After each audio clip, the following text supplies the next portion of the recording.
Welcome back, guys, to another episode here on my podcast. I'm your host, Robert Robleski. I have a kick-ass episode today, and I'm super stoked for you guys to listen to. But of course, I really just want to give a couple shout-outs to my sponsors, and the only three that I have so far. You guys know that I've been with Bruiser Baits for quite some time, and Steve Dial, that owns the company. You guys have heard this before from me many times. Super genuine human being. Down to earth. If you have any questions about, like products, different custom baits, colors, and that scheme, he's the guy to go ahead and talk to. He, of course, he is the owner, but he is the guy to go ahead and talk to about anything that you have, any ideas that you have that you want to kind of imply them. Just give him a shout. Either hit him up on Facebook or contact him on the website, or if you know him directly, you guys know how to reach him. You guys know that I've been with Arc Rods for a little bit over 5 years. Standout company. The customer service is next to none. For a couple of the reasons why I've been with that company is the customer service, and not just the relationship that I've built with the owner Louie and everybody else behind the scenes, but just standout company. Straightforward. So if you have any questions, they will answer those in an ample time. If you have any questions, you can always contact me. I own all the gravity reels, the G3, G5, G7s. Those are the ones that we've been pushing out, and I pretty much own a lot of those rods. So if you have any questions about those, the combos, the hard baits that they have on the assembly line, just contact me or just contact them directly, and they should, like I said, answer you in an ample time. And then Eternal Lithium, I've preached about this many times. The thing with lithium batteries that a lot of people don't understand is that obviously they're a lot lighter on the vessel. They're not as heavy as like your AGM and lead acid batteries, but they tend to last a little bit longer. Typically on a full day of fishing, where you most likely don't even have to charge it to the next day. So I've been with Eternal for a long time. The guy that owns it, Spencer, he's a standout human being, just like everybody I listed with Steve, with all the guys in Arc Rods. Spencer with Eternal Lithium is next to none. Awesome dude. He will basically break down exactly what you possibly need on your vessel or your RV or your golf cart or your kayak. And I know there's a couple kayak guys out there that have Eternal Lithium batteries that they're using, and obviously they like it. So if you have any questions, just contact him directly, and he should answer you in a pretty fast time. So guys, what's been new? Well, I actually got to fish the last 3 times in the last week, and it's been maybe like 3-4 hours throughout the day because I got to head back. I got work, I got grinding. Usually this time of the year I have a lot on my plate. I'm just super busy. I got projects galore with my woodworking business. I'm also doing a bunch of flooring jobs right now. I'm always hustling, and that's the thing, is that I don't like to stand still. I think that's a lot of thing has to do with my ADHD, is I just tend to, I can never stand still. Doesn't matter how high I get, I'm still gonna be chugging along because I work my rear end off, and it shows. The things that I have, the things that the roof over my head, just being able to do what I kind of want to do, and it requires just a lot of time, a lot of work, a lot of energy spent. And if people that are really close to me know that I just tend to work my rear end off. And I can work from 5:30 whenever I wake up till about 8 o'clock that night. I'm a hustler. I've always been like that. I get lazy. Everybody gets lazy. I especially get lazy when it comes to hooking up my GoPros on my boat and try to go fishing for the day. Like, for instance, I talked about I went fishing this last week a few times, and been using the glide bait quite a bit. Big's Custom Baits provides awesome glide baits, and I've been going to Lake Notley and kind of practicing using them. And I caught a bunch of 3-pounders, but I never once took my GoPro out and had that recorded. And I'm thinking to myself, I gotta stop being lazy. Simple as that. And try to record everything I do, because you never know when you're gonna miss that moment, or you wanna get that moment where you do catch that big fish and you really wanna go ahead and see it on a camera and post it on social media so everybody can see it as well. So, but yeah, I just been really busy. There's been a lot on my plate. I just got the new active target 2 on the Lowrance, and I can tell you there's a big difference between the active target 1 and active target 2. The clarity, how far you can see now. I think I have it adjusted where I can see over to 140 feet. Depends on what the depth is, but I've been very impressed, and I'm glad I made the decision. And I look at it this way: I'm not competing this year at a high level. I'm doing little things here around the area and stuff like that, and I will be back to fish another Rollins tournament with Eddie. But I still need to keep myself updated with all the technology, because I know going into next year when I do fish the NPFL or do the Bass Opens, one of the other, I need to be updated with my shit. And you know, if there's an upgrade on units and electronics and stuff like that, I need to be updated, because everybody's updating their stuff, and I need to be following and being equal with them as well. Because you know, the truth of the matter is that, you know, as much as people don't like technology when it comes to fishing, but you need it in order to compete at a high level. Simple as that. And there's thousands of videos out there, thousands of YouTubers describing whether a forward-facing sonar is good or bad for the business. It is what it is. You have to have it in order to compete at a high level. So I'm gonna stop right there. So the NPFL was over just at Sandy Cooper, South Carolina, and Patrick freaking Walters did it again. For the second time in 2 years, he has won an NPFL event. He won the Waltz Bar last year around this time of the year, the 3rd event, and just won the Sandy Cooper, the 3rd event of the NPFL. And you know, the guy's a hometown hero over there in that lake. That's his home lake. So of course he was most likely either going to win or be in the top 5. And the guy's a hammer, dude. Patrick freaking Walters is a hammer. You know, as much as I, you know, laugh about how short his shorts are and stuff like that, the guy sticks them, and he can stick them all over the United States. You know, from down to Florida all the way up north. I mean, the guy is a true hammer. And he fishes like all the time. And in order to compete, in order to do well in this sport, you got to put time in the water. I preach about that all the time. It's like anything you do in life, like whether you play golf, tennis, bowling, baseball, football, you got to practice and put time in. And basically that's what he does. He just goes balls wall all day long, practices, grinds, still has a family, still does that, but that's his career, that's his livelihood, that's what puts food on the table, is him fishing. So he's got to go ahead and put that time in. So again, congratulations, Patrick Walters, on taking the win. If you guys obviously watch my stories, I get between 3,000 to 1,000 people that watch my stories, whether it's on Instagram or Facebook. And I've been tagging a really good friend of mine named Will Harkins. And I'm super stoked for this man. Young, 21 years old, has been doing a competitive fishing for the last few years, but at this level with the NPFL hasn't really been on that type of level.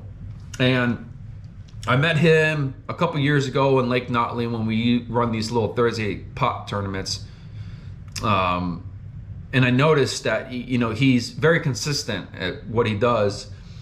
You know, and then when you follow people on Facebook and Instagram, you see all the results that they post on tournaments before, like that, what the numbers are and stuff like that. And this kid just is a true hammer. He, his home lake is Lanier, Chateau, Notley, in those areas, and he does very, very well in them. And, I created a relationship with this kid and been fishing with him for the last year and a half and stuff like that. He's been on my boat and vice versa. And I just noticed notice, you kind of notice things with different anglers that whether they have it or not. And he has it. Even though he hasn't done it at a very high level, I just know like his style of fishing really suits well in the very high competitive world, and especially the NPFL. With the lakes on the schedule, what they had to offer, I told Will, I was like, dude, I think you have a shot to join the NPFL and have a shot to do really, really well this season, because the way the schedule plays out, it's like your style. And he pondered the idea, and he decided to go ahead and partake and fish in the NPFL, and he ended up getting third out of 76 anglers at the Sandy Cooper. Had a chance to win it, kind of stumbled on day 3 for only bringing 4 fish instead of 5 and not bringing a 20-pound bag, but got to be super impressed with this kid. 21 years old, doesn't have power poles, doesn't have the most latest technology, but he puts his head down, he believes in God, and puts his foot forward, and he does well. And I know it might not have been his time at that very moment, but it's going to happen, and when it does, I'm going to be one of the happiest mans in the world. Because on day 1, watching him weigh in, and obviously you look at the weigh live tracker throughout the day, I was in literally all in awe. I had tears in my eyes when I saw him weighing in, just because how much joy I have for this kid and how good he has done so far this year. I got the opportunity to rig his boat and his vessel, for his electronics and stuff like that. And like I said, I created a relationship with him. So, for him to do well, it's kind of like, it just brings a lot of joy to me. And I was super stoked for him to get 3rd place. And hopefully I can have Will down here for a podcast where we can both sit down and talk about his year and, what really got him intrigued in fishing the NPFL and what's going to happen throughout the rest of the season. So congratulations again, Will Harkins, for placing a top 3 at Sandy Cooper. So episode 7, guys, this is it. So this guy that I am interviewing is probably one of the most unique human beings I've ever met on tour.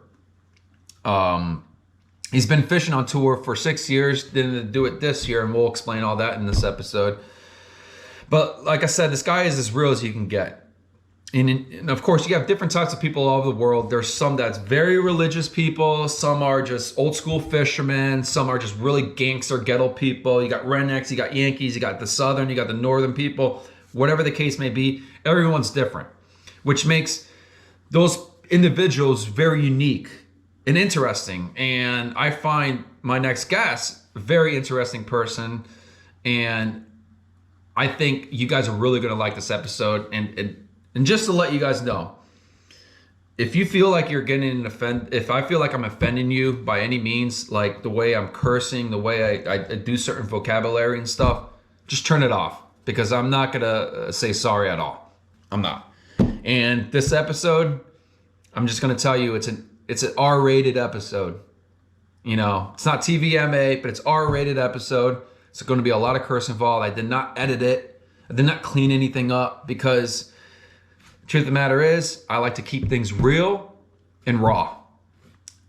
And there's not very many fishing podcasts are like that. They just kind of like, they're by the book. And I understand that because of sponsorships and sponsors and people that market, that podcast don't really want like an X-rated kind of podcast. They wanted something G, so all these little kids can go ahead and look up to, which is fine.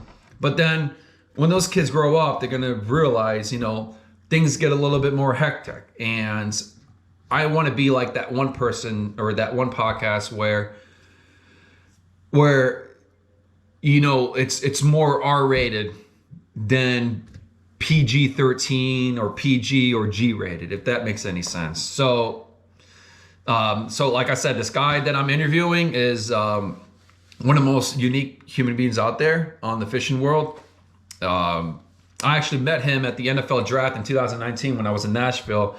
He so happened to be in Nashville when I was in Nashville at the time. So I linked with him. We had a few drinks, talked about bullshit life and course fishing. And like I said, he's done 6 years in the Pro Tour since 2017. Obviously this year he's taking a break. He's won over $250,000 in earnings. And Aaron Legit Britt. I'm going to repeat that. Aaron Legit Britt. Standout guy. Awesome conversation. I hope you guys really, really enjoy this episode. And again, like if you guys have any questions, comments, messages, please just holler at me. If there's any ways that I can kind of better this podcast, a show, or whatever you want to call it, just give me a shout. All right, guys. Hope you enjoy this episode. Tight lines.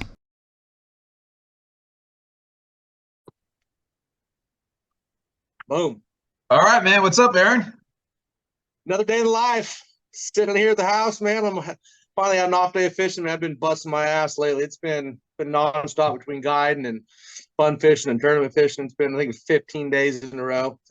Yesterday was my first day. Actually, I went fishing yesterday, but it wasn't early in the morning. But it's been a fun couple weeks, man. It's been a long time since I've been home in spring, and you forget how good the fishing is out here in California. I've been on tour the past 6 years, and not have my truck and boat here in the springtime, you really remember what goes down here in Northern California. So it's been hard to stay off the water. But other than that, living life, man. Yourself, everything good on your end? Yeah, man, everything's been pretty good. I just got back a couple of weeks ago. I was over at Lake Okeechobee. You probably heard those epic bags that have been waiting in for the last month. What happened? It was a time ticking bomb. I mean, it was the weirdest thing. It was about a month stretch where you could not do anything wrong, and you can catch big fish all day long. The biggest bags. They were all post spawn too, right? And it was, it's weird because like that lake, growing up in that lake, being that lake my whole life, they spawn, dude, like all year long. I've seen them spawn till like July. Sure. Even like during the clear waters, now it's like not as clear as it used to be years ago. But when it was like crystal clear and you can see shell beds everywhere, you can see bass spawning next to the bluegill beds in the middle of July, depending on the moon phase. So, I mean, it was a little bit of mixture and everything. The water was dropping at like the perfect timing. Fish were pushing out. The bluegills were on point. I mean, it just kind of like a mixture of everything that happened. I thought someone was fucking with me. I looked at those weights. I said, "Dude, that's 2 day weights. There's no way." There was 30 over 30 or something. 20 over 30. Unbelievable, dude. Unbelievable. It took 28.76 to get paid, and that was the top 30. Dude, imagine coming in with almost 29 pounds, dude, and not getting a fucking check, dude. Just imagine like what that would do to your morale. Like what? It would. A 25-pound bag is a good bag too. 20-pound bag is a bag, bro. I mean, you know what I mean? 25 stellar. It's funny because me and Eddie Miller that I fished with in that tournament, yeah. we weighed like I think it was 20.59 in my catch commander, and we looked at each other. I was like, "What's the point of weighing in? We're not going to get a check." That's crazy, dude. See, Clear Lake gets gnarly like that. You'll have like 40 bags over 20, probably like eight or 9 over 30, but have 20 over 30. And I'd imagine, you'd know better than what I would. I'd imagine there's quite a few guys probably fishing on top of each other or near each other there. I know there's some zones there that they get a lot of pressure. I'd imagine that some guys are fishing pretty close to each other. Or was it that good that we can just go anywhere you wanted and do it? I mean, that's even more crazy. Well, it's weird, like you say that, like you could think you can go anywhere and catch a 30-pound bag, but a lot of those bags were really areas that are conjugated a lot, like honey holes, community holes. And people like fish a 20-yard stretch, power pull down, and they stay there like all day. They didn't want to lose point, their area, because someone would sweep in and come in. No doubt. I had that mistake happen during the tournament where I had this guy that I saw during pre-fish, and he saw me stuck at 7 the day before. I'm like, but I power pulled down. I didn't leave there for like 4 hours until he left. And I finally left. During tournament day, he was sitting right there. I mean, there was nothing I could do about it. But it's the worst. Yeah, I had fished Derby at Clear Lake. God, I was leading the pro-am. This was about 3 weeks ago. I was leading the pro-am. I had a zone where I was catching them. It was a cast. It was literally one cast. It was a spot lock and make one cast in front of a hard bottom spot in front of the tule patch. And you'd go 30, 40 minutes without getting a bite, and then all of a sudden you'd catch 8 and a 6 and back-to-back casts. And it was just one of those spots where they were moving up, moving in. If you were there when it happened, and if you left it, I mean, I had boats all around me, and I was so scared to even just move like 20 feet to the left, and maybe they're over here, because if I did that, someone would come in. And sure as shit, I'm leading the Derby after the first day. I had 29 pounds, and day 2, I show up, and there's 14 boats sitting over there. And the guy, and 3 of the guys I never even saw on the first day, because I was there the entire day, so I knew who was there and who wasn't. motherfucker sitting on top of the cast. I mean, literally on the cast. So it's like, I stayed there for an hour, dude, never got a bite and had to go scramble around. But people are, dude, if people would just be respectful on the water, dude, it'd be a different ball game. But there's no fucking chance that'll ever happen. It's never going to happen. Not No, anymore. I know. Everybody, wants to see what you're doing, and I know. it's because that's the thing about that I've been so timid about doing like a Toyota series because I don't want to go against 250 boat guys. You know what I Yeah, mean? I like a field that's about 150 or less yeah, for big money. You know, yeah. so now obviously you're now on a tour this year. I mean, with obviously with the MLF did those big changes. They decreased the payout to 80 or from 100 to 80 grand. You don't have a championship anymore. Was that kind of like the deciding factor? It played a role for sure, Rob. But I'll tell you what, it's just being from California, it's so fucking hard to do this. And that's why, I mean, you look at some of the bigger names who they've been doing it for a long time, Brent Naylor, Skeet Reese, those guys, Mark Daniels, those guys have been doing it for a lot longer than I have. And they were a lot more successful, or at least later on in their career they were. Being gone for once my truck and boat left California in January, it wouldn't come home till the end of the season in August. And it took away from my guiding business. I've had a guiding business for almost 8 years now, and we live next to arguably the best lakes in the world, literally the Clear Lake, Shasta, Delta, Berryessa, Bullard's Bar, home of the world record spot at Bass. It's 45 minutes from my house, maybe even 40. But that's kind of how I made my side hustle money. When I was on tour, I got money from sponsors, obviously, and they helped out. But it was a draining process to be gone that long and flying home in between tournaments. And I had a great rookie year. Hell, I top 10 the Forest Wood Cup, did really well there and cashed quite a few checks. But it just kind of seemed like as the years went on, I was more mentally challenging as far as, I've been to all these lakes several times. In the first year on tour, I'd never been to any of those lakes, and I fucking killed it, and maybe fished with a more open mind. But it just financially, it just took a toll on me, man. I mean, it's for anyone who thinks people can go out there and do this and it's easy. I mean, there are very, very select few guys who make a strong living doing this. And it just took a toll on me, and decided to come back home and do the guide thing full time and fish all the real big major events out here. Toyota Series out west, all the pro-ams, One Bass Opens, all that stuff, and then just did a lot of team stuff. Kind of get back to my roots, man. This is where it all started for me. It's amazing to see all these old faces I haven't seen in so damn long. And just kind of get back in my routine, and it's been a lot of fun. I'm looking forward to the rest of the year. Man, now you nailed that right in the coffin. It's tough, especially where you live, the traveling. I mean, from California and you got to go all the way to New York, and I know you leave your rig and stuff like that at a place, so Sure. you do the flying back and forth, but that's still time consuming. It's still hard on your body, your mind, emotionally, and everything. All of it. So being on tour, you're what, for about 6-7 years you were on tour? 6 years, yeah, 2017, 2022. And longer than I anticipated, to be honest with you. do you ever see yourself trying to get back on that route again in the future? I'll tell you what, the end goal for me is to be the best in the world. That's why I do these things. I am so fucking competitive, man. I fish a lot of tournaments out here. In fact, I fished with a buddy of mine that I started getting to know really well. He booked about 3 or 4 guide trips with me, and to the point where I was like, dude, we'll just start going fishing. You've already given me enough money. I'll take you out. We ended up becoming team partners, and we finished second place in the first tournament I came back here, like 160 boats on Lake Oroville. And he's like, hell yeah, man, this is, second place. This is amazing. It's my best finish ever. And I was like, yeah, he's like, dude, why are you bummed? I was like, bros, we didn't fucking win. So, second place is cool, but no one's going to remember second place. So my expectations have always been a lot higher than other people's, no matter what I do, dude, golf, baseball, fishing, but I want to be the best. And when I set foot out on the lake on that trolling motor, I want to catch them all no matter what. And,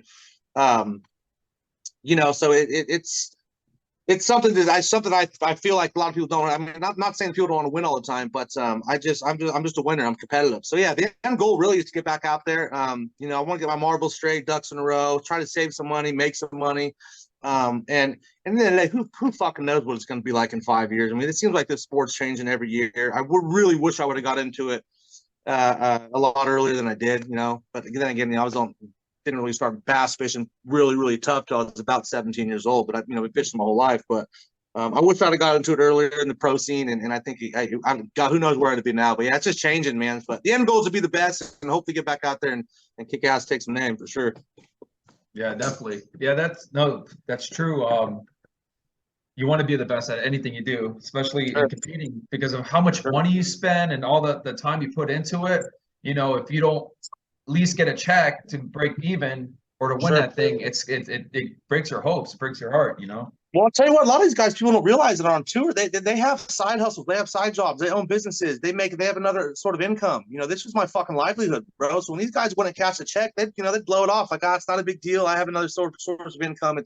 They'd be bummed, but excuse me, this is my livelihood. If I didn't cash a fucking check, I wouldn't drive into the next state. I had no gas in my truck. So I put all my eggs in one basket, and that's why, I mean, to do it for 6 years, as long as I did, everything I wanted would go right back into fishing. It wasn't like I was getting, winning money and going buying, go and taking trips and vacations. I was putting that money back in my gas tank, putting that money back in tackle, putting that money back in, anything that, clothing. I mean, all that shit, it played a role, and it let me do it for as long as I did. But yeah, the ultimate goal is to get back out there at some point. I'm still young. I think 37 yet, man. I'm a young buck. I'll make it work. Yeah, no, you're so young, definitely. So like, how fun was it to be on tour? Able to travel. You get to see all these places. You go from California to all across the country.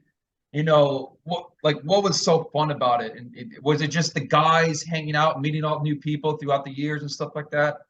Dude, that too for sure. But dude, just to be able to fucking just roll up to a new lake and just in the morning and see the sunrise on a place you've never been to before. You've heard all these cool things, and the travel aspect, eating the food. The food was always. I'm a big foodie, man. So anytime I could stop at the state, get some barbecue or something like that was always cool. But just fishing, man. Just being able to wake up and go and fishing at all these cool lakes, and depending on how far away the tournaments were, like you said, I'd fly home. But if they were 2-3 weeks apart, it would make no sense for me to fly. So I used to travel with Casey Scanlon. Casey Scanlon and I, he was a good buddy of mine. We were very close on tour, very similar in personalities, and just loved to fish and had a good time when we weren't fishing. But we'd wake up, we'd just go travel around and go fishing, man. We'd stay at a room, in Texas. We go, fish all these cool lakes, and we go to the next state. And but yeah, that was a lot of fun. Just being able to fish new water, and just up your skills, man. And I'll tell you what I learned on tour is that you learn how to fish shallow out there. And when you start getting that direction, California, we get these deep reservoirs. You start running out in the Tennessee waters and Texas, and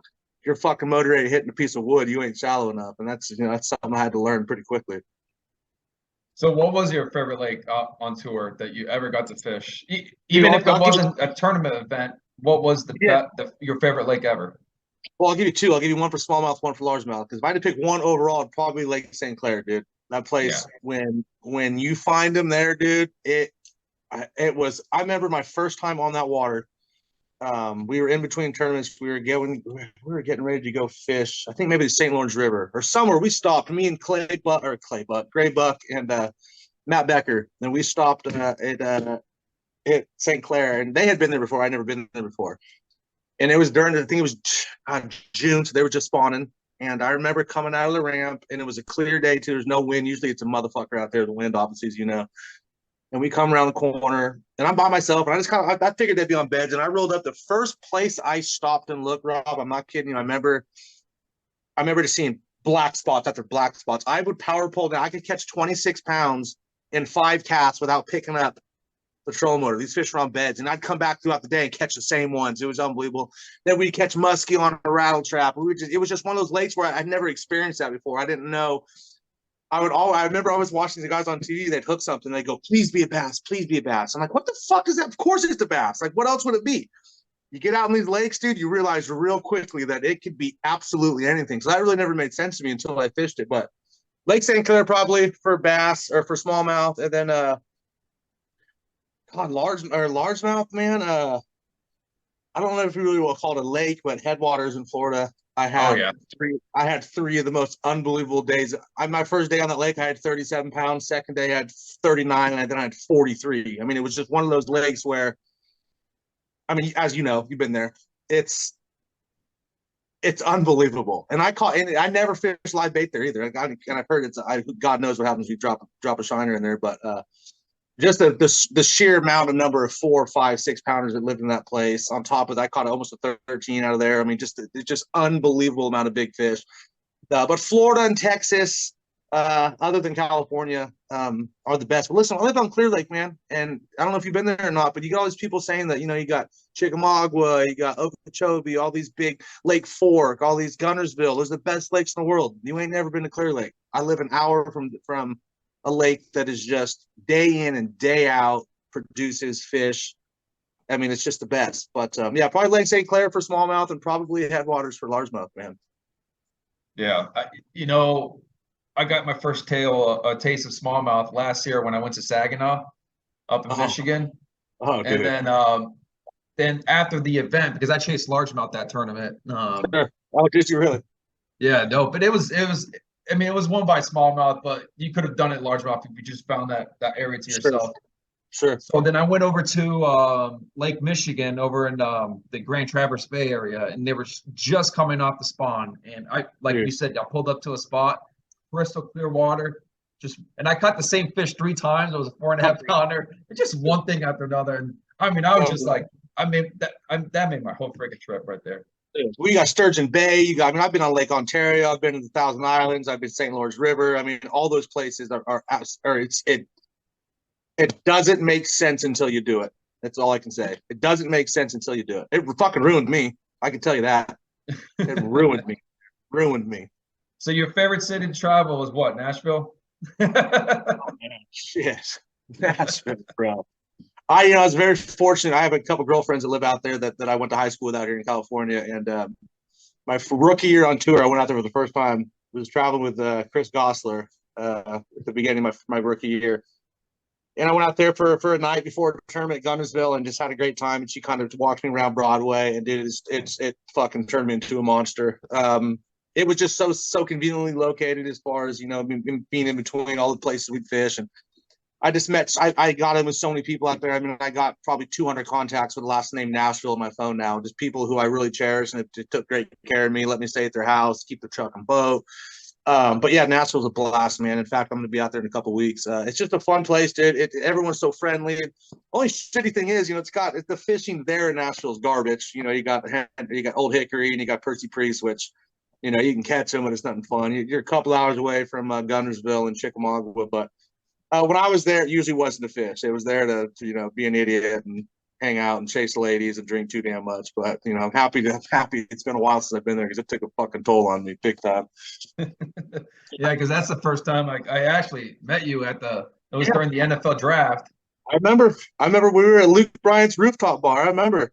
Dude, we got shit faced. I was pretty hammered. Yeah, we did. I remember that blonde girl sitting next to us. I'm pretty sure it's that I was talking before you came in. I still talk to her. I got her Instagram. She's married now, I think. But yeah, God, how long ago was that? That was what, 3 or 4 years ago? Yeah, it's been almost 4 years ago now. That was right before COVID. That was before, and that was the most busiest I've ever seen Nashville in my entire life. Bro, 100%. It was unbelievable. I got some girlfriends at bartend on Broadway, and they were telling me, they're like, yeah, we're making like $1,500 a night. I'm like, what? Dude, I'm like, I need a fucking bartend. I gotta stop fishing. Jeez, I'm spending $1,500 a night. You're making $1,500 a night. No good. Speaking of living in California, is it really that expensive to live there?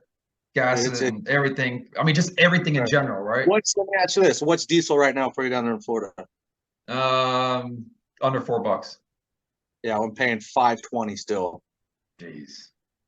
And then I got, obviously you got the boat. I got you got a boat. You know what time it is? I got a 54 gallon tank. That's it.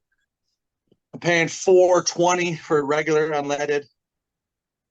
And then, is it true that they're gonna eventually stop, producing gas vehicles and stuff like that? Is that gonna hurt you with fishing and all that, or are you gonna still be able to do hurt everyone? But here's the fucking thing: I don't believe a goddamn word anyone says anymore about anything. Like, I really don't. At this point, I live one day at a time, dude. You got, well, this is gonna happen or that's gonna happen. It's like, listen, until it fucking happens, I don't care. I really just adds extra stress. I mean, and I have no idea. And I'd imagine that they took away diesel vehicles, it'd probably fuck everyone up a little bit. You know, Oh, unless they give me a truck, I can.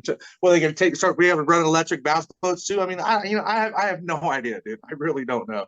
I live one day at a time. Until that happens, I'm not going to stress on it. But once that does happen, if it does happen, hopefully it does not happen, then we'll cross that bridge when we get there. But as far as the cost of living and cost of everything, I just went and bought, dude, 2 rolls of Tums because I got heartburn like a fucking 90-year-old. 2 rolls of Tums, $7, $3.50 a roll, dude. I went to stick the card and I go, how much do you think? I go, $7.50. And I go, what?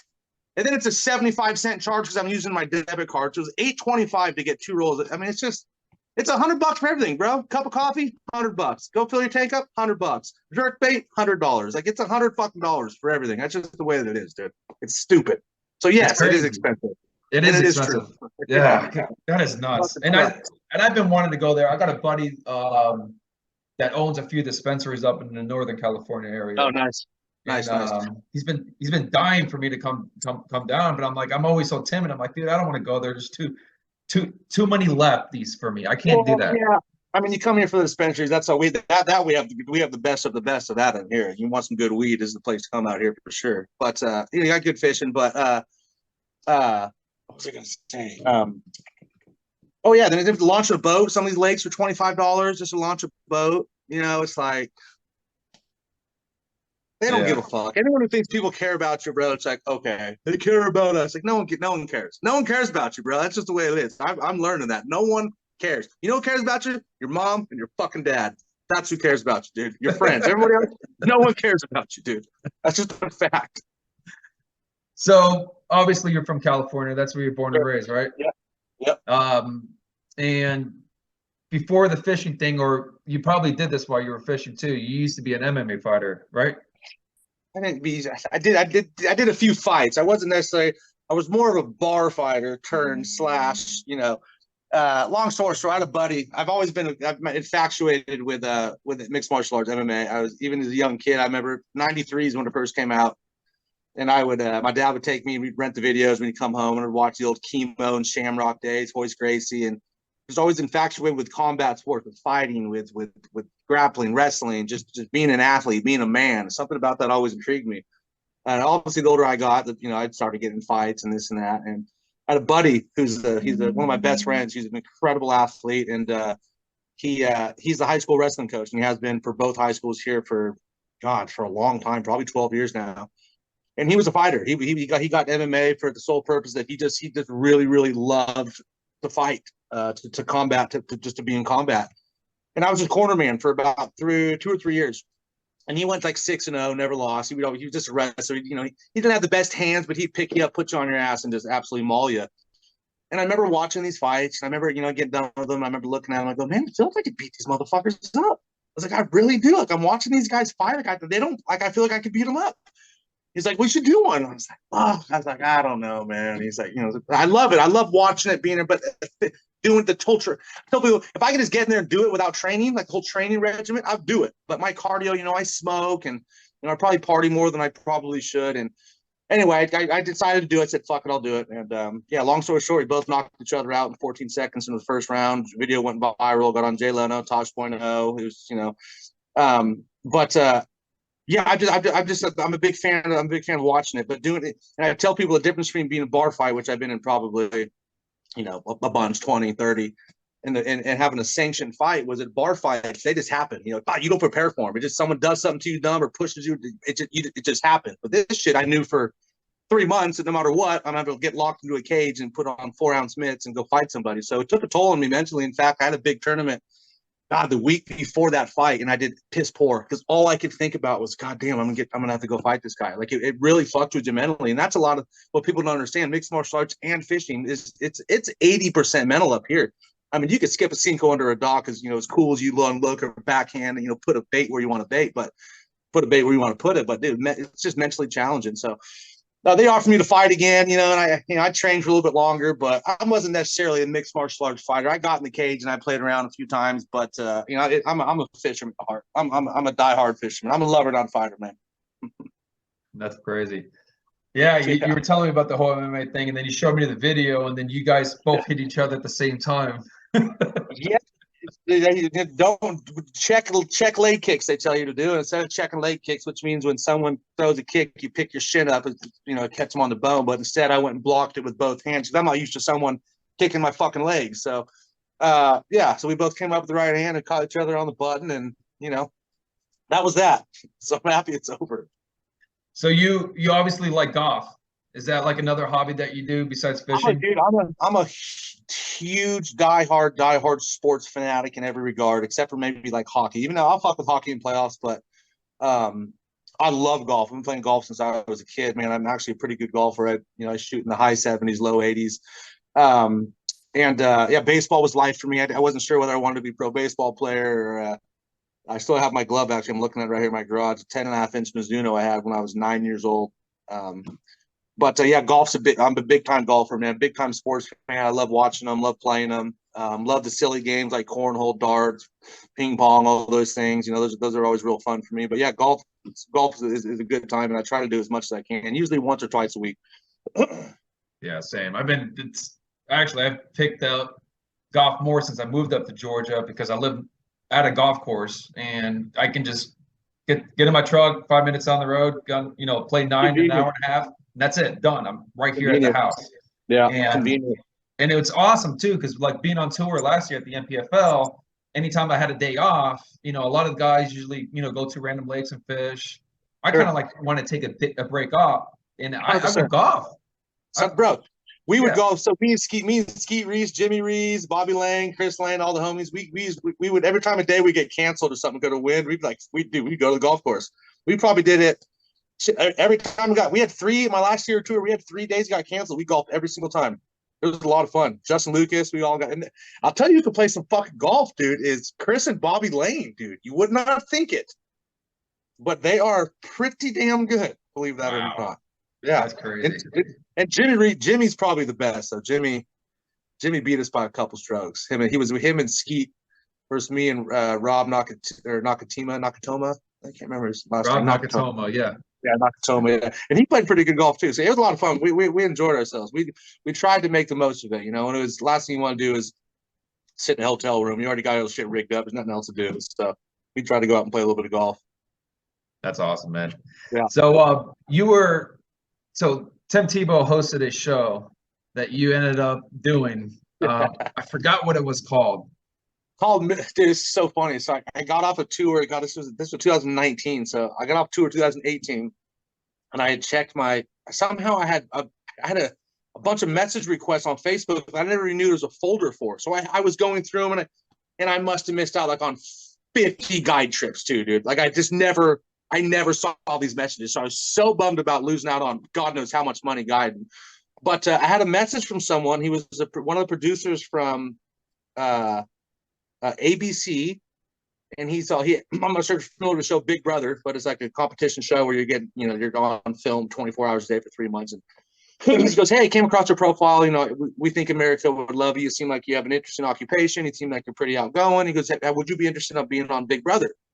At this point, it was too late. They'd already casted for it, but I probably would have said no anyway, just because if I'm filmed for 24 hours of time, I lose every sponsor I have. That's just a fact. That's just it is what it is. I'd say something stupid and they'd can me. But he goes, "Well, we're doing another show. It's called $1 Million Mile." LeBron James, he's the executive producer. It's a show about athletes, or a show about people who think they're athletes, and they didn't really give me too much information on it because they didn't want to tell me what the show was and have me go tell someone, and before you know it, the show is fucking closed down. So.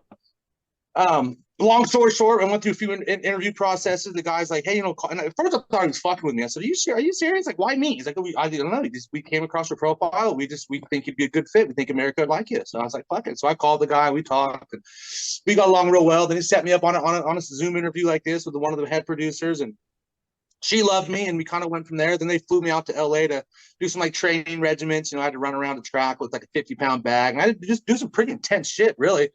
Swim, which I don't know if you've done that a long time, but that's fucking hard. It just takes it all out of you. And then they picked me. I think it was like 150,000 applicants. They picked 70 people, and they picked me. And Tim Tebow was a host. In fact, when they brought me on stage, that was the first time I had met him. There was no testing. It was like, hey, 3, 2, 1, go, get up there, say what's on your mind. This is going to be on national television at some point. So it kind of went the way it went, and I knew I was going to get my ass kicked. I mean, they for sure picked me because of my personality. I can tell you that for sure, because I was by far the least physically fit person there by a fucking long shot, dude. Like, I mean, they were Olympic athletes there, bro. They're the guy had fucking lightning bolts in his ears, looked like Wesley Snipes. I mean, I'm just like his leg was the size of my waist, and I'm, you know, all the girls were, there was lingerie football girls there. There were like track athletes, Harlem Globetrotter guys, and I'm just like, yeah, I'm just a fisherman, dude. So I don't know what the fuck you guys have me here for, but it was fun, man. It was a cool experience. In fact, I actually still talk to quite a few people I met in that show. I met a lot of really, really, really cool people. That's another thing being on tour, is that you get ins, man. You get in with a lot of people. You just be a good person and stay true to who you are, and treat people with respect. It generally comes back in your direction. That's what I've done, and I've got the opportunity to meet and maintain a lot of cool friendships. No, that's pretty cool. Yeah, I got to see that the other day, and Wow. man, that's pretty dope. That you got the opportunity to be on live TV like that. You know, Sure. Yeah. not a lot of people get the opportunity for that. Sure. So Yeah, it was cool. pretty neat, pretty cool experience, to say the least. So okay, so now obviously you're not on tour. You're guiding now. What is your guiding service? What's that called? Legit Britt guidance service, and we do about 4 or 5 lakes out here in Northern California. You know, we do a lot of spotted bass fisheries, Lake Orville, Bullard's Bar, and then obviously we have the Clear Lake Berryessa. Yeah, man, I've been, it's funny. I've been doing a lot of striper trips this year. This is the first year I've been home during the striper run. This is what I grew up doing. I used to go on the river when I was a kid, and not necessarily throw A-rigs at them, but didn't have those things invented then. But, you know, bait fish or drift minnows, and we got a lot of water this year. We have our rivers are up 6, 7 feet. The water's clean. The snow melt coming down is keeping the water cold, which is keeping the stripers in there. And it's just been it's been Rob, it's been unbelievable. I don't know if you ever caught a 20-pound striper on an A-rig on 65-pound braid, but when they get that thing, dude, it is, it is absolutely addicting. The ramp's 5 minutes from my house. So I posted a few pictures about a month ago. And I got just absolutely destroyed on Instagram. But hey, how much, people blow me up? How much for a trip? How much for this? And I started thinking, I'm like, fuck, maybe I could, make a side hustle doing this. So I'm just offering trips, really just artificial baits, swim baits, and A-rigs. And most of the guys out here are drifting and doing bait stuff. But yeah, turn that into a striper gig. So we've been doing a lot of bass fishing and more striper. In fact, I got a trip tomorrow in the morning. And what's cool, it doesn't seem to matter if it's, a lot of guys get out there at 5:30 in the morning. They say as soon as that sun hits the water, they stop biting. I'm just like, bro. And what's crazy, here's the best part, is that I'm the only bass boat on the river right now. All these guys got these big giant, Luma welds, and they're just big giant 3 horsepower and bunch of seats. And I'm out here in my Panoptics, dude. I'm the only one out there. I am watching every one of these striper eat my A-rig, dude. So these guys, I'm noticing. And I'm kind of teaching people what to do, because they'll see me run up a bank and drift down the bank, and I'll run back up there and keep making the same pass, 10, 15 times, because every time I come through a zone, I get hit. But I can see, when I pan that trolling motor, I can see everything in front of me. I know exactly what's there. So a lot of guys will go down a bank and not get a bite. Little they know, they had 5 fish behind every cast. Every cast something's behind my A-rig. So it's pretty cool to be utilize that. But yeah, it's been a lot of fun, man. Guiding. I love teaching people how to fish, and obviously more important than catching them. But it's fun to see people who don't get to fish as often as I do get to catch them. It makes it gratifying. Oh, that is, it's great. Like when I used to guide up in Florida, my favorite thing was I used to do the peacock trips, man. It was just, yeah, I want to go. I've never caught after one. another. Oh, they're just so much fun. Dude, it's like catching smallmouth. It really is. But they're Oh. just more aggressive. They're stupider, Yeah, I love it. What, hard to believe that anything can be more stupid than a smallmouth, but I believe you. But it was great just to see that, especially when I take kids out, I'm seeing they're reacting to their faces and everything, and how it is. That's truly what I love about guiding, besides all the other BS, Yeah, agreed.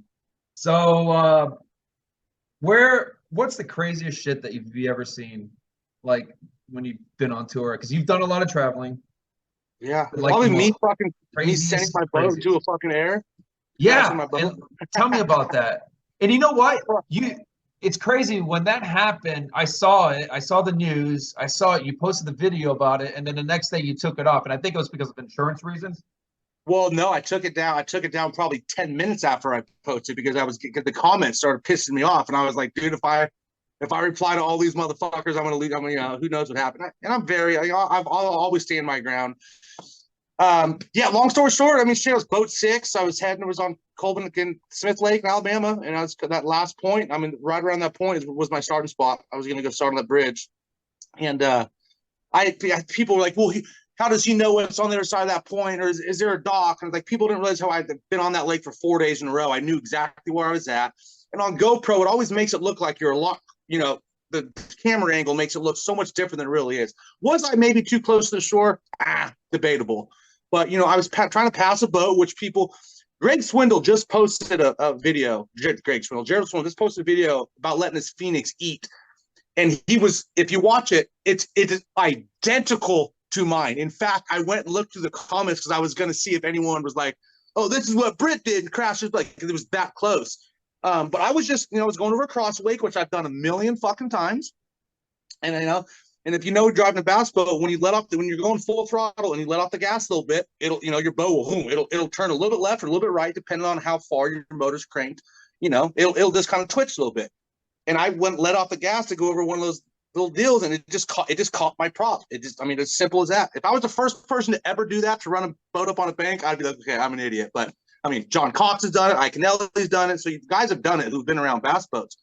And it just caught me and sent me. And I remember letting off the gas and trying to hook it right and realizing that there's just nothing I could do. And I fucking, sent it flying. And I come down, and you see the video. I went up and made sure the first thing I checked was my rods. I'm like, oh my God, are my rods broken? That's all I fucking cared about. And I actually ended up fishing out of that boat the rest of that day and the next day, believe that or not. I don't know how I had a lower unit when my prop was mangled, but it totaled it. We cracked it from front to back. It took insurance ended up paying for it, but that was probably one of the wilder things.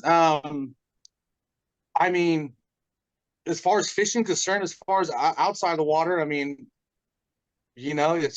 know that I really necessarily have any super wild stories, to be honest with you. Other than that, I remember the first time rolling up on a crocodile in fucking Florida, about stopped my heart. I knew they were there, but I got so close to one, it went to splash away, about knocked me out of the boat, and that was the first time I'd been near one. But yeah, crashing the boat, I think that probably takes the cake, man. Did you obviously the boat wasn't running anymore after that? No, so I'm saying I fished out of that boat the rest of that day and the next day. Were you just idling, or were you still? No, can you still get on plane? 60 miles. I got like 59, 60 miles an hour. But it was just stress crack or whatever, big stress crack. Oh, yeah, it put hole. My bilge was coming on every probably 5 minutes, pumping out water. There was a hole somewhere. It was totaled. It was toast, but I had no choice. It was like either that or drop a troll motor and go fish at the bottom end of that lake, which is where it was one. But I kind of wanted to fuck it up even more, just to be like, the more I can damage it, the more they'll give me. That's kind of my thought process. But thank God no one else was on that boat. I look back at that, I'm like, man, like it's.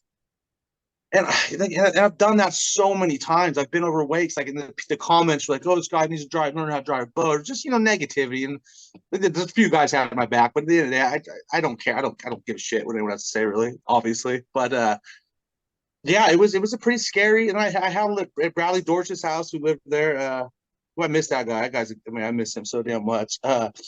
He's still there in Alabama. He lives in Mobile, so I kept the boat there for several months, and I borrowed a boat the rest of the year, dude. I was in a different boat each tournament the rest of the year, and I think I cashed a check in 3 of the last 4. I had 3 different boats with 3 different graphs, with 3 different trolling motors. Like, it was just, at the end of the day, it was my fault, but I was fortunate enough to have people trust me with a boat. How many people are like, yeah, go ahead and take mine. You didn't just fucking run yours up on the bank, So we made it work, man. But yeah, I would say that's probably the craziest, dude, bar none. That is crazy. God. Yeah, I even offered, at the time I had the Big O, yeah, I remember. And I just bought the Triton. Yeah, I bought Great Bucks Triton. Yeah. I was like, you might as well use it. I have 2 boats. So yeah, I remember. Appreciate that. Yeah, for sure, dude. So a couple more questions, man. I'll let you get going. Yeah. I really want to know how the legit came upon. Dude, so it's super funny. So first of all, I usually always make fun of people with nicknames. I think it's the fucking stupidest thing in the world ever, and I still kind of think it is stupid. I had a buddy. God, we were doing a fantasy football draft, and he won't even he doesn't even remember this. In fact, I don't think I've even seen him since then. This is probably God 13, 14 years ago, I'd imagine. And it was my turn to draft. We're on the couch. I think we'd all been smoking or something, and he goes, Britt, it's your turn. You better make it a legit pick. And oh, legit Britt, and kind of just like jokingly said it. And I remember being like, that's kind of cool, you know. And then dude, it just kind of it's kind of hung on. And then I think one year, my first boat, I had a '94 Ranger 361 V with a 150 Merc on it, and I remember paying for the wrap myself. This is back when I really wanted to be something, man. I was probably 19, 20 years old, and I just wanted a boat that had a wrap on it. So I paid for my own wrap. Got, a couple of my sponsors on there, and I put Aaron Legit Britt on the side of the boat. And it just kind of hung on, man. And I was waiting to see if people were going to be like, oh, that's gay, or, they make fun of me or whatever it may be. But yeah, it kind of just held on, and everyone kind of took it pretty seriously, dude. I just let it ride. Started putting it on my jersey and, turned it into a guide business. And, Chris Jones would call me by it on the stage. I was embarrassed. Aaron, Legit Britt. They never started telling me, he's going to start calling me Aaron full of shit, Britt, because I can't catch any fish anymore. So we got to make a change. But yeah, dude, came through fantasy football. We just kind of hung on to it. Kind of a funny story. Yeah, that's crazy. That's Yeah. awesome. Yeah. Well, couple sponsors. Who are your sponsors and stuff like that for this year? Did you obviously lost maybe a couple, maybe you still have a Yeah. few? Yeah, it's a game we play, and you lose a couple, gain a few. This has been my last year at Pacifico. We've had a fun ride. They've been great. They've been fantastic to me. A lot of great people out there at Pacifico. If you guys want a cold beer, go grab one. It is good. It is good. I've had it It's before. fantastic, dude. Yeah. It really is one of my bets. I was fortunate to get a sponsor that I really, really played with, so that was cool. Owner Hook, Seaguar Line. I'm on the boat. I got all my sponsors wrapped up here in the deal. Jesus. Let me move my stuff here so I can see. Oh yeah, AFCO. I got a couple local companies this year, which at the end of the day are generally the biggest, most supportive. I got a buddy that works at Sutter Butte's mercantile there. He gives me a little bit of bucks. And the people, your friends generally come through. Whiskey No Rocks, one of my good buddies out in Nashville. It's a clothing apparel company. He does a lot of cool stuff. And just a couple construction sites here, Top Plate Construction, Mid Valley Sound, just some local stuff. And like I said, we're gonna get our feet wet, man. We're gonna get back to the grind, back where my roots came from, and we're gonna try to build this thing back up. And potential's there. That's never been the issue. I know I can hang with the best guys in the world. I've proven myself time in and time out. And it's just money, man. It's hard. It's really, really hard when you're putting all your eggs in one basket. And I haven't had a job in a long time, and I've really been struggling. It hasn't been easy. I think a lot of people get the misconception. They see these stories and me partying or doing what I do and out here fishing. Like I'm not loaded by any means. I don't have a lot of money, and the money I do have, it goes right back into fishing. And I truly believe that one day it's all going to pan out, and hopefully it's sometime soon. Do you I know this is totally off subject, but obviously you want to get back on the grind again. Do you? Yeah. There's a chance you can get back and do the opens to try to qualify for the leads, or you can go through the Toyota Series, or you probably get a shot at getting back in the invitations next year. You ever consider doing the MPFL? I haven't. I really haven't. It's only been around 2 years now. Is that it? About was it started last year? This is the third year. Yeah. And then they I know next year they're going to end up capping it like 130 plus anglers. I think it's going to be the same entry fees like they were in the MLF. The 5K are up. 100 grand for first place. So I think your best bang for your buck is there, and don't take any disrespect. It's because there's not as many big names in there. That's just a fact. I mean, you're making the same amount of money fishing. I mean, I don't say it gets less talent because everyone can fish that, but you know what I mean. You're not fishing against those guys who have been, dominating fucking people forever. I'll tell you what, Rob. It comes down to sponsor money. It comes down to how much money can I give people? How many people can I convince that this is what I need them to do? Is what I want to do. But I'll be honest with you, man. It's probably gonna be a couple of years. Just being able to guide out here and just really just getting back to what got me into just the whole thing in the first place. And just saving money, not spending it. You know, it's a lot, man. As you well know, it's not an easy game. I mean, $35,000 just in entry fees. I mean, that's just in entry fees. Then you got to think travel, hotel. I mean, you're looking at 60 if you do it right a year. You know, so and very few people that I know are getting that much to sponsor. I mean, you might have one title sponsor might shoot you 30, but I mean, you know, it's a struggle, and you got to. I mean, for me anyway, it was never easy. The first year was easier, you know, and I was like, damn, this is, you know, oh shit, I cashed 4 checks, makes 70,000 throughout the year, then I top 10 the Forest Wood Cup. Hell, this is easy. Let's do this again, and then you soon realize that it's not. It's just not. That's all there is to it. And you have good tournaments, you have bad tournaments, and it either makes or breaks your season. And when you start out the entire year on tour, I'd never cashed a check in my first tournament ever. Six years, and that was, you know, I just to start off with 10 rack would make it a lot easier, and I just never did. So it's always bouncing back. But the goal is one day we'll make it work. If I had it my way, I'd love to fish the Opens and be an elite series angler. But I mean, God, you got to fish all 9 of them now, and you know, none of them are even near California. So it's like I would be going back and forth. Like, I mean, how do you even do that? You know what I mean? It's like that's unheard of. So I don't know, man. A lot to think about. But the goal right now is to make some money, not spend it. Yeah, for sure. Yeah, no, you're right. It is expensive. Not gonna lie. No doubt.